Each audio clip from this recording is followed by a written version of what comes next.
tourists may simply choose alternative destinations.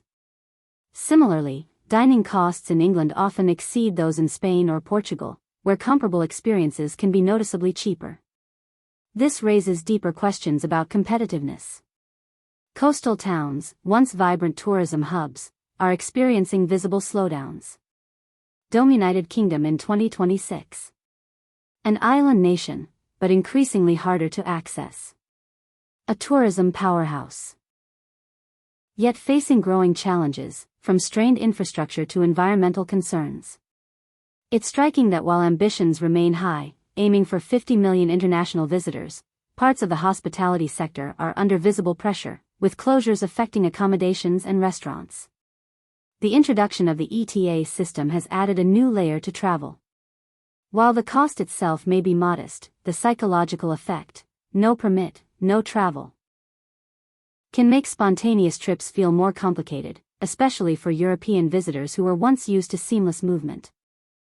London, meanwhile, faces a different kind of paradox. It risks becoming overcrowded with visitors but not necessarily benefiting from proportional spending.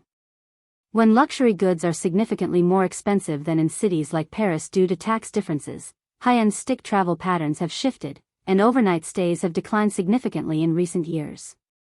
For many seaside communities, this translates into reduced activity, quieter high streets, and growing economic strain. Housing dynamics add another layer. The rise of second homes and short-term rentals has pushed property prices beyond the reach of many local workers.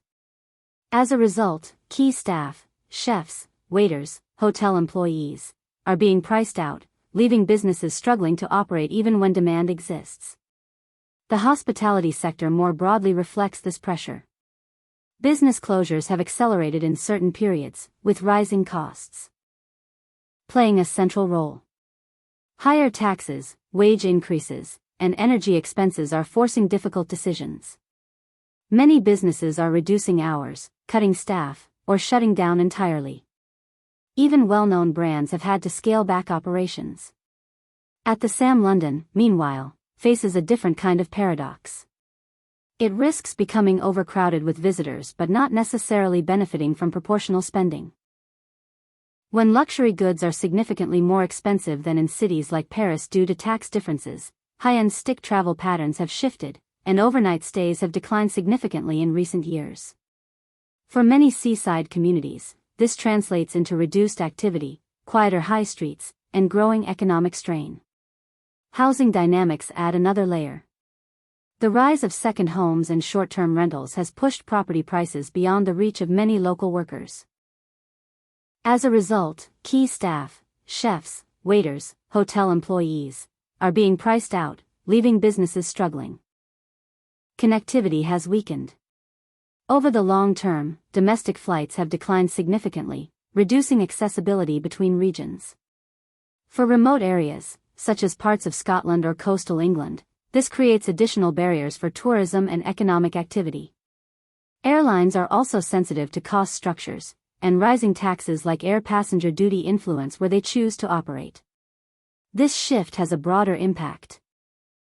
Tourism becomes more concentrated in major cities, particularly London, while other regions struggle to attract visitors. The imbalance risks leaving parts of the country disconnected from the tourism economy. Another major factor is the removal of VAT-free shopping for international visitors.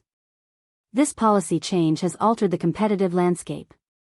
For high-spending tourists, especially those shopping for luxury goods, even a modest percentage difference can influence destination choice.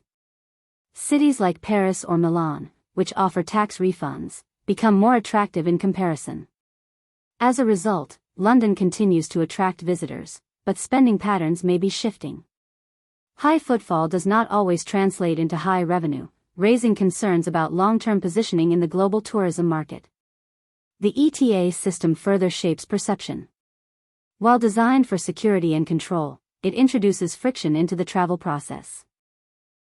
In an era where convenience is a major factor in decision-making, even small barriers can redirect demand toward destinations perceived as easier to visit. Infrastructure challenges also play a role. Public amenities, including toilets and banking services, have declined in availability in some areas. For tourists, especially families, elderly visitors, or those unfamiliar with digital systems, this can affect the overall experience. Environmental concerns add to the complexity. Reports of sewage discharges into coastal waters have raised questions about water quality at popular beaches. Even isolated incidents can impact perception, particularly in a competitive tourism market where image matters as much as reality.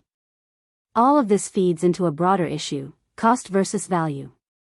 The UK is increasingly perceived as an expensive destination relative to alternatives in southern Europe.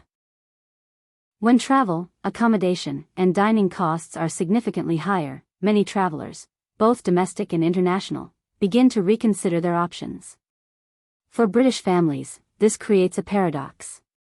In some cases, traveling abroad to destinations in the Mediterranean can be cheaper than taking a domestic holiday.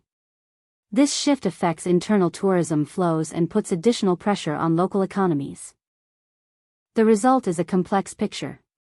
The UK remains rich in history, culture, and natural beauty.